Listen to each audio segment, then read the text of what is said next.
31 अक्टूबर 1984 को भारत की पूर्व प्रधानमंत्री इंदिरा गांधी की हत्या के बाद सड़कों पर लोगों का जो गुस्सा और आक्रोश फूटा, नवंबर महीना उसका चश्मदीद गवाह है।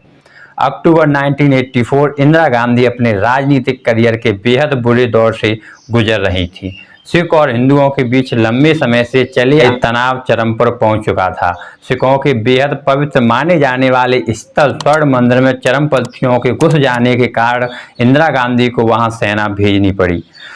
सैकड़ों लोग मारे गए। स्वर्ण मंदिर में सेना भेजने के कारण समूचे भारत के सिखों में इंदिरा गांधी के प्रति जबरदस्त असंतोष और गुस्सा भड़क उठा। उन्हें जान से मारने की धमकियां मिलने लगीं, मगर भारत की पहली महिला प्रधानमंत्री इन धमकियों के आगे निडर खड़ी रही।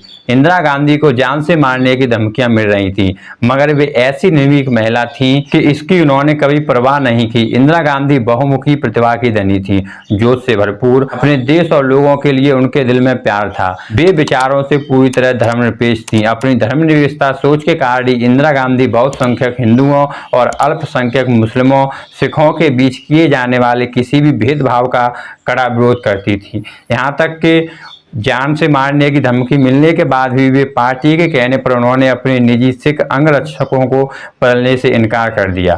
स्वर्ण मंदिर घटना के बाद पार्टी ने फैसला लिया कि उनकी सुरक्षा व्यवस्था से सभी सिखों को अलग कर दिया जाए। जब उन्होंने ये सुना तो वे बहुत नाराज हुई। उनके आदेश के अनुसार जिन सिख सुरक्षा कर्मियों को हटा दिया गया था, उन्हें वापस बुला लिया गया। वे बहुत बहादुर महिला थीं। 31 अक्टूबर की सुबह इंदिरा गांधी की मौत का दिन। यह दिन भी किसी दूसरे दिन की तरह ही शुरू हुआ। वे दिल्ली के अपने घर में थीं। ब्रितानी अभिनेता पीटर उस्तिनोव के साथ लॉन में इंदिरा गांधी एक इंटरव्यू की तैयारी कर रही थी। पीटर इंदिरा गांधी पर एक डॉक्यूमेंट्री फिल्म बना रहे थे। बेअंश से इंदिरा गांधी के अंगरक्षक थे। जब इंदिरा गांधी पीटर से मिलने के लिए जा रही थीं, तब बेअंत ने रास्ते में उन पर हमला कर दिया। पीटर उनसे 50 यार्ड की दूरी पर थे और उनके साथ एक इंडियन कैमरामैन भी था। शुरू में गोलियां चलने की आवाज़ें आईं तो कैमरामैन ने कहा, लगता है कोई पटाखे छोड़ रहा है। जब मशीन गन की आवाज़ आई तब समझ में आया कि ये पटाखे नहीं हैं। इससे पहले कि वे लोग कुछ समझ पाते, वह अपना काम कर चुका था। इंदिरा जी जमीन पर खून में लथपथ पड़ी थीं। चारों ओर अफरा तफरी का माहौल था।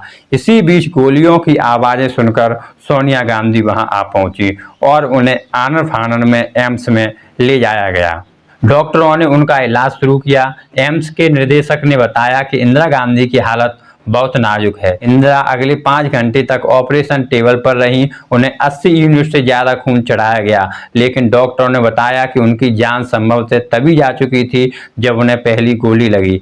जैसे ही इंदिरा गांधी के मरने की खबर फैली, भारत के राजनीतिक गलियारों में खलबली मच गई। राजीव गांधी उस समय कोलकाता से लौट रहे थे, तो दूसरी ओर तत्कालीन राष्ट्रपति ज्ञानी जेल सिंह यह खबर सुन विदेश यात्रा से वापस आ रहे थे, जहाँ राजीव गांधी अगली सुबह इंदिरा गांधी की जगह ले चुके थे। लोग इंदिरा की मौत की खबर से बुरी तरह सन्न थे। उन्हें यकीन नहीं हो रहा था। लोगों का दुख, गुस्सा और आक्रोश का रूप ले रहा था।